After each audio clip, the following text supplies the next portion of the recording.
हरे कृष्ण दोस्तों, मैं दीपेंद्र दिरवानी मेरे यूट्यूब चैनल में आपका हार्दिक स्वागत करता हूं। और आज का शेयरिंग सेशन है 2219 और आज का टॉपिक है रिटायरमेंट प्लानिंग क्यों ज़रूरी है।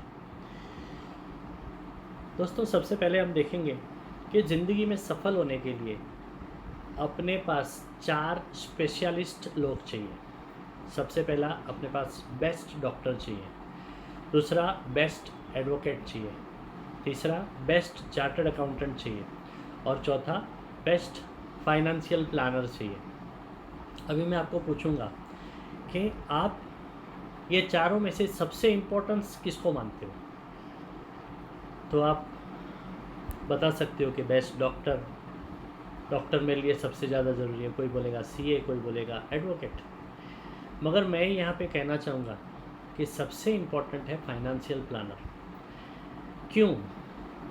क्योंकि अपने जो 90% प्रॉब्लम होते हैं ना, वो फाइनेंस रिलेटेड होते हैं। एंड ओनली 10% जो अपने प्रॉब्लम है वो अदर प्रॉब्लम होते हैं। तो अपना 90% प्रॉब्लम को सॉल्व करने वाला होता है फाइनेंशियल प्लानर। तो उसके लिए वो सबसे ज़्यादा अपनी लाइफ में इम्पोर्टेंट है। अभी मैं फाइनेंशियल प्लानिंग क्या होता है उसके बारे में थोड़ा सा बताऊंगा। जब भी अपने को पैसों की ज़रूरत है, उस टाइम पे अपने पास पैसा आवे, तो अपना बेस्ट प्लानिंग हुआ है ऐसा हम कह सकते हैं। अभी समझो हमें घर लेना है, गाड़ी लेना है, अपने बच्चों का हायर एजुकेशन का प्लानिंग करना है, या तो हायर एजुकेशन के टाइम पे पैसा चाहिए, बच्चों की शादी के लिए पैसा चाहिए। तो उस टाइम पे पैसा प्रॉपर पर्याप्त पैसा अपने पास आना चाहिए, तो अपना फाइनेंशियल प्लानिंग परफेक्ट है। मगर यहाँ पे एक चीज़ ज़रूर बताना चाहूँगा कि अपना अगर बाकी सब प्लान है मगर रिटायरमेंट प्लानिंग नहीं है, तो फाइनेंशियल प्लानिंग नहीं हुआ है। वो इसलिए क्योंकि बाकी सब अपने जो लॉन्ग टर्म अपनी जो ज़रूरतें हैं, जिसमें बड़ा खर्चा लगने वाला है, उस सभी के लिए अपने को लोन मिल सकता है, या तो कोई ना कोई अपने को हेल्प करेगा। मगर जब ये अपना रिटायरमेंट का टाइम आएगा ना, तो कोई हेल्प भी नहीं करता है, और उस टाइम पे अपने को बैंक लोन भी नहीं देती है, क्योंकि अपना इनकम तो ख़त्म हो गया। अभी अपन इनकम कमाने वाले नहीं हैं, तो कौन अपने को हेल्प करेगा? सामने वाला यही सोचेगा कि पैसा वापस कैसे करेगा, राइट? तो इसके लिए financial planning is equal to proper retirement planning.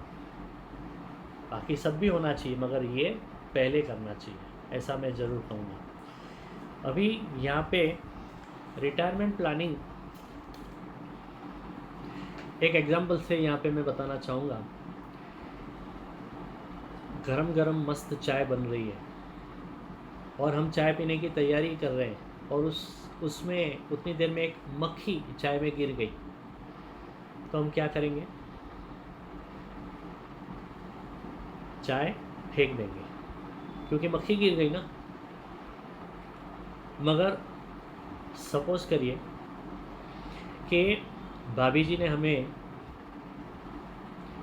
घर में कोई बड़ा फंक्शन है और हमें एक बढ़िया वाला अच्छा ब्रांडेड घी लाने को बोला, और हम एकदम महंगा वाला बढ़िया सा 4000 रुपया किलो वाला घी लेके आए, और घी खोला और एक इतनी बढ़िया खुशबू आई कि पूरा घर में वो खुशबू फैल गई। और तभी वो घी में मक्खी गिर जाती है, तो हम क्या करेंगे? मक्खी को लेके फेंक देंगे, पूरा घी नहीं फेंकेंगे। क्यों?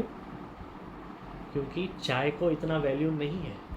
चाय तो 20 रुपये की है, अगर ये घी जो है वो 4000 रुपये किलो का है। तो यहाँ पे कहने का मतलब वही है कि 60 के बाद अपनी अगर वैल्यू है ना, तो अपने को सभी लोग रखेंगे, मगर वैल्यू नहीं है तो हमें कोई भी रखने को तैयार नहीं होगा। और वैल्यू किससे बनती है? 2 चीज़ों से बनती है।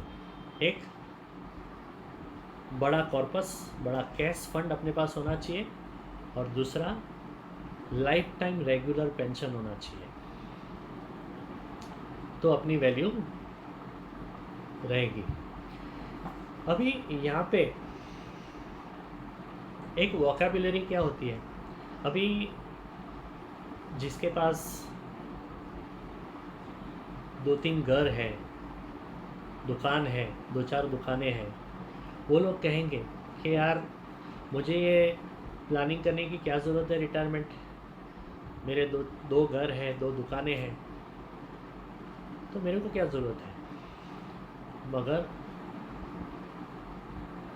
वोकैबुलरी क्या होती है, अपने परिवार वालों की, जिसके पास 2 घर हैं, 2 दुकानें हैं, तो वो लोग क्या बोलते हैं, बच्चे अपने बेटे और बहू क्या बोलते हैं, हमारा घर, हमारी दुकानें। मगर अगर पेंशन आता है ना, पेंशन, पिताजी को पेंशन आ रहा है, तो बेटे या तो बहू बोलेंगे हमारा पेंशन, ऐसा बोलते हैं?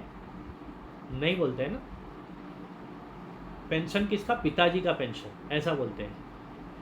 तो वोकैबुलरी समझो, घर जो है, दुकानें हैं, वो सब हमारा, और पेंशन पिताजी का बोला जाता है। जब भी आदमी बूढ़ा हो जाता है, शक्तिहीन हो जाता है, तो घर वाले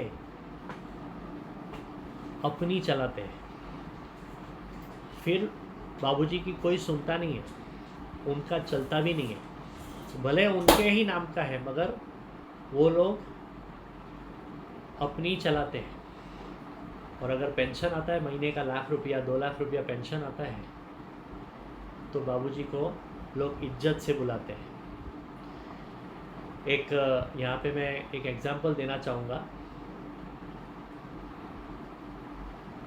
श्रीनाथ खांडेलवाल जी का, जो बहुत बड़े साहित्यकार रहे, उनको पद्मश्री अवार्ड भी मिला, 80 से ज़्यादा पुस्तक उन्होंने लिखे थे, और 400 से ज़्यादा पुस्तकें लिखे थे, और 80 करोड़ की उनकी संपत्ति थी, 80 करोड़ की संपत्ति थी उनके पास।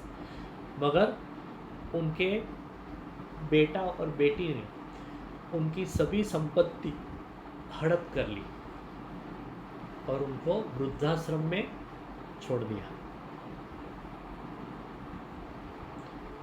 जब भी आदमी बूढ़ा होता है ना, तो साइन करवा लेना बहुत आसान होता है, कुछ भी बोल के उनसे साइन करवा लिया और खंडेलवाल साहब को बाहर भगा दिया, वृद्धाश्रम में छोड़ दिया। ये पेपर में आया, ये न्यूज़, ऐसे ही मैं नहीं बोल रहा हूँ। मगर अगर पेंशन आता होता था महीने का 2 लाख, तो बेटा या तो बेटी उनको छोड़ते थे, उनको बोलते थे पिताजी आप आ जाओ, 2 लाख रुपये आपको मिल रहे हैं, हम आपको नहीं छोड़ेंगे।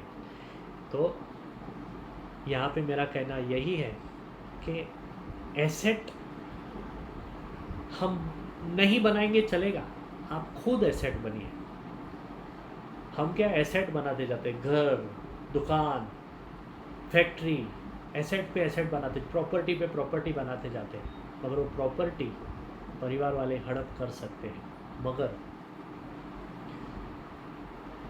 पेंशन वो हर महीना आने वाला है, राइट?